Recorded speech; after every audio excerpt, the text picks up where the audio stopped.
Break पर जाने से पहले हम बात कर रहे थे कि एक सजदे के बाद अल्लाहु अकबर कह के सर उठा के कादे में बैठते हैं, यानी कादा करते हैं।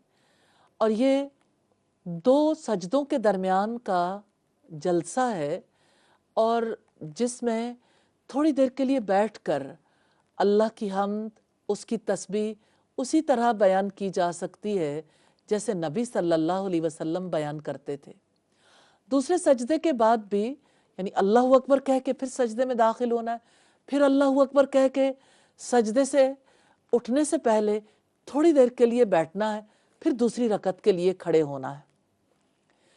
दूसरी रकत में सूरा अल फातिहा और उसके बाद फिर कोई सूरत तिलावत करनी है या कुछ आयात तिलावत करनी है। कुरान के कुछ हिस्से की तिलावत जैसे पहली रकत में करनी है, इसी तरह से दूसरी रकत में भी करनी है। इस हवाले से मैं नबी सल्लल्लाहु अलैहि वसल्लम की एक हदीस आपके सामने रखना चाहती हूँ। आप सल्लल्लाहु अलैहि वसल्लम कभी छोटी कभी बड़ी सूरतों की तिलावत करते थे, ये साबित है। और एक ही क़याम में कुछ देर बैठकर और कुछ देर खड़े होकर तिलावत करना साबित है। जैसे तहज्जुद की नमाज में बहुत लंबी नमाज पढ़नी है, नबी सल्लल्लाहु अलैहि वसल्लम अपनी उम्र के आखिरी हिस्से में ये तर्ज़ अमल इख्तियार किए हुए थे कि आप कुछ देर बैठकर तिलावत करते, फिर उठ खड़े होते थे। फिर आप देखिए कि दूसरी रकत में भी जिस तरह से आपने सूरह अल फातिहा पढ़ी, फिर तिलावत की, फिर आप उसी तरह से रुकू में जाएंगे। रुकू में जाकर उसी तरह सुब्हान रब्बियल अज़ीम, सुब्हान रब्बियल अज़ीम, सुब्हान रब्बियल अज़ीम, पाक है मेरा रब अज़मत वाला जो बड़ा अजीम है। फिर उसी तरह से समी अल्लाहु लिमन हमीदा रब्बना वलकल हम्द, रुकू से उठते हुए हमदन कसीरन तय्यबन मुबारकन फी, हमद कसीर हमद, पाक हमद, बरकत वाली, अल्लाह उसमें बहुत बरकत डाल दे। इसी तरह जब रुकू में जाते हैं तो दोनों हाथों के पंजों को घुटनों पर इस तरह रखना कि गोया उन्हें पकड़ा हुआ हो। हज़रत अब्बास बिन सहल से रिवायत है कि अबू हुमैद और अबू उसैद और सहल बिन साद मोहम्मद बिन मसलमा ने कहा, उन्होंने जिक्र किया कि रसूलुल्लाह की नमाज कैसी थी। तो अबू हुमैद ने कहा, मैं तुम सबसे ज़्यादा जानता हूँ अल्लाह के रसूल की नमाज को। नबी सल्लल्लाहु अलैहि वसल्लम ने रुकू किया, सो रखा दोनों हाथों को दोनों जानुओं पर, गोया वो पकड़े हुए थे उनको, और कमान की ज़रा बनाया दोनों हाथों को और दूर रखा दोनों पसलियों से। तिर्मिज़ी की 260 नंबर रिवायत है। और इससे हमें ये पता चलता है कि आप सल्लल्लाहु अलैहि वसल्लम जब रुकू में जाते थे तो किस तरह से जाते थे। हाथों की उंगलियां कुशादा रखते थे।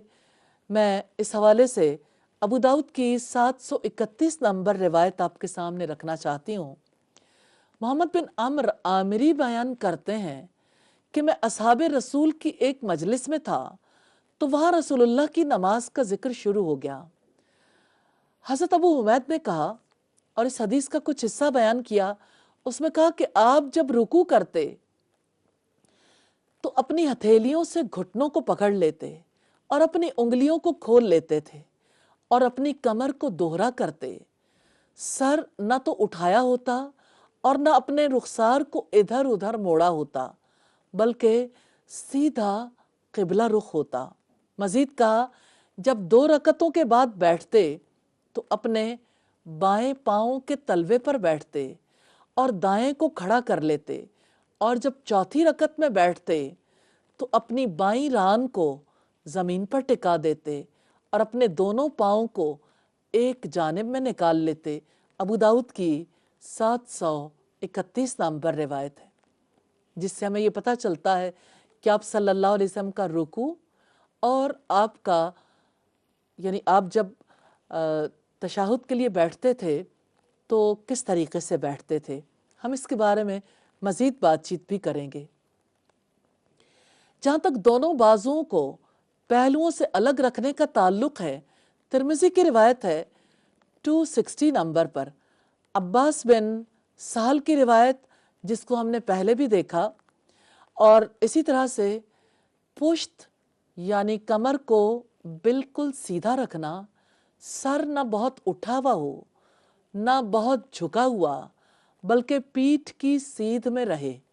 اب یوں سمجھ لیجئے جیسے کسی جانور کو دیکھتے ہیں آپ، جس طرح اس کی کمر بالکل سیدھی ہوتی، سر بھی اسی کے مطابق، لیکن نظر زمین پر یعنی سجدے کی جگہ پر۔ سیدہ عائشہ صدیقہ سے روایت ہے کہ رسول اللہ صلی اللہ علیہ وسلم کی نماز کی ابتدا تکبیر تحریمہ اور الحمدللہ رب العالمین یعنی سورہ الفاتحہ کی قرات سے کرتے تھے، اور جب رکوع کرتے تو سر کو اونچا رکھتے تھے، یعنی آپ صلی اللہ علیہ وسلم نہ سر کو بہت اونچا رکھتے نہ نیچا، بلکہ برابر سیدھا رکھتے، یعنی یہ رکوع کی صورتحال ہوتی تھی۔ مسلم کی 1110 نمبر روایت ہے۔ رکوع اطمینان سے کرنا ثابت ہے۔ صحیح بخاری کی 793 نمبر روایت ہے سیدنا ابو ہریرہ سے کہ رسول اللہ صلی اللہ علیہ وسلم ایک مرتبہ مسجد میں تشریف لے گئے، اسی وقت ایک شخص آیا اور اس نے نماز پڑھی، اس کے بعد نبی صلی اللہ علیہ وسلم کو سلام کیا، آپ نے سلام کا جواب دیا اور فرمایا آپ جاؤ نماز پڑھو کیونکہ آپ نے نماز نہیں پڑھی۔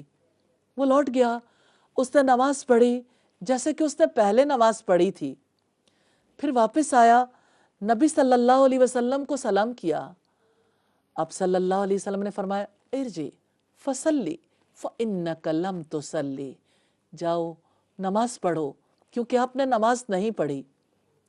اس طرح 3 مرتبہ ہوا، تب وہ بولا قسم ہے اس ذات کی جس نے آپ کو حق کے ساتھ بھیجا ہے، میں اس سے بہتر نماز ادا نہیں کر سکتا، لہٰذا آپ مجھے نماز سکھا دیجئے۔ تو آپ نے فرمایا جب تم نماز کے لیے کھڑے ہو تو تکبیر کہو، اس کے بعد جو تمہیں قرآن سے یاد ہو اس کو پڑھو، پھر رکوع میں اطمینان سے رہو، پھر سر اٹھاؤ یہاں تک کہ سیدھے کھڑے ہو جاؤ، پھر سجدہ کرو یہاں تک کہ سجدے میں اطمینان سے رہو، پھر سر اٹھاؤ یہاں تک کہ اطمینان سے بیٹھ جاؤ، اور اپنی پوری نماز میں اسی طرح کرو۔ بخاری کی 793 نمبر روایت سے نماز کے بارے میں اطمینان کا پتہ چلتا ہے۔